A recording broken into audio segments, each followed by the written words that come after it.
Yo, what's up? Man, I got the studio built. I know there's not a lot of stuff in the background, but it's gonna happen. It's gonna happen.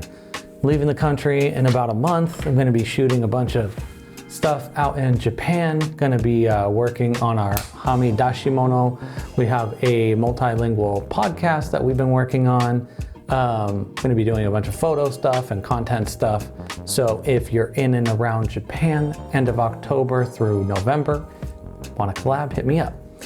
Besides that, I've been thinking a lot about all cameras and gear and what the trajectory of this landscape is looking like. And I just wanted to talk a little bit about what inspires me to shoot, and maybe it'll help you or maybe it'll piss you off. I don't really know. I look at these things not just only as tools, but as an extension of our creative ability to showcase how we see what we see in the world and, you know, showing it to other people. So the camera is not just a tool to me personally, it's an extension of how I see the world.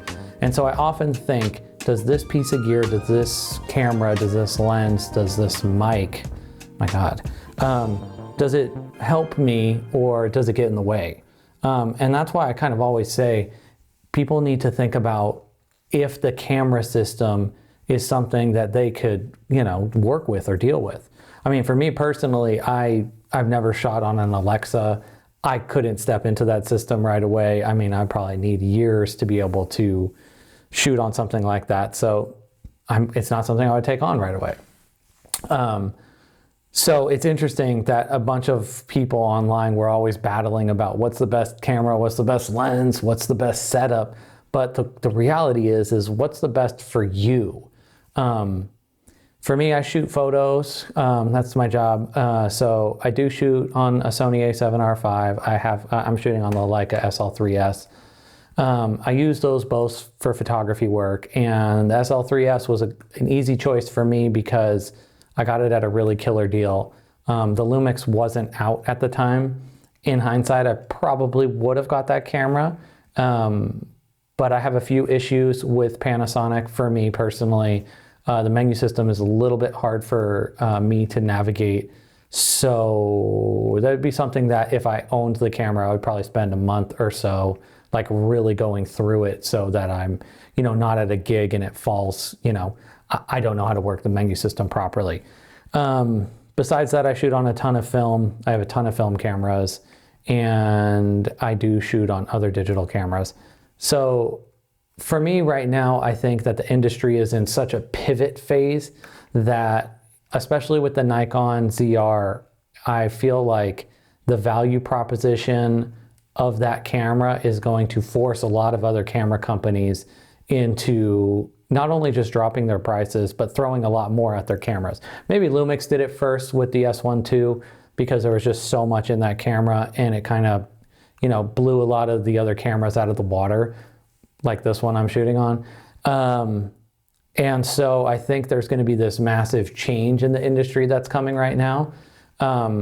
So my question is, when you're looking for a new camera, I think the thing that people need to look into first is what lenses they want to be using and what type of workflow they want to have. Like, I mean, man, I would love a Blackmagic Ursa Cine, you know, it's 12K, but man, that's like a lot of memory cards. That's like a lot of batteries.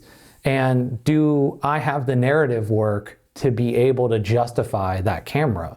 And not yet. That's not what I've been working on. I'm working towards that, but I've been focused on other stuff. I know that a lot of us that are, you know, creating content and taking photos and whatnot, we're doing that for other people. So I personally just haven't had time to record stuff, you know, like this for myself or build a studio or do all this stuff because I've been busy focused on the business. But now that I've built this and freed up some time and space, now it's like, oh, well, what content can I make for myself that I want to do? So I think that's number one, is like being honest, like, yo, where am I at? What do I want out of this? If it's just a hobby, I mean, unless you've got a lot of money, you know, I don't think that it's really necessary to throw so much capital at some of these systems, unless, you know, you're super passionate about it and want to produce really, really high quality images or video. The second thing too, I think actually is one of the most important is your lens choice. You know, if all fails, you know, my favorite little setup is this Nikon with a 40 millimeter Voigtlander f2. And it's not like this is super expensive or anything. I just love it for me. You know, it's small, it's compact. And there's a ton of great lenses out there right now. I know Sigma's dropping a bunch of stuff. All the new Sony stuff is really good. The few Canon drops that just came out are pretty awesome.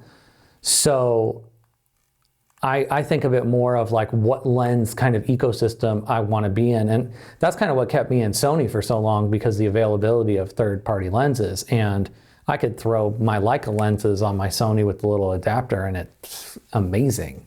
So I think that's a huge thing that people get excited about a camera but haven't really looked into the lens ecosystem or the lens landscape. And then they get the camera and they're like, oh shit, like this other camera system has way better lens that I'm really into.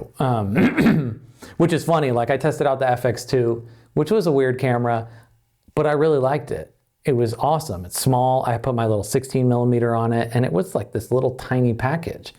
But to spend that much money on that camera when you have this like Nikon camera that I'm probably gonna buy in Japan for 1,800 bucks because of the, you know, the conversion, it's insane.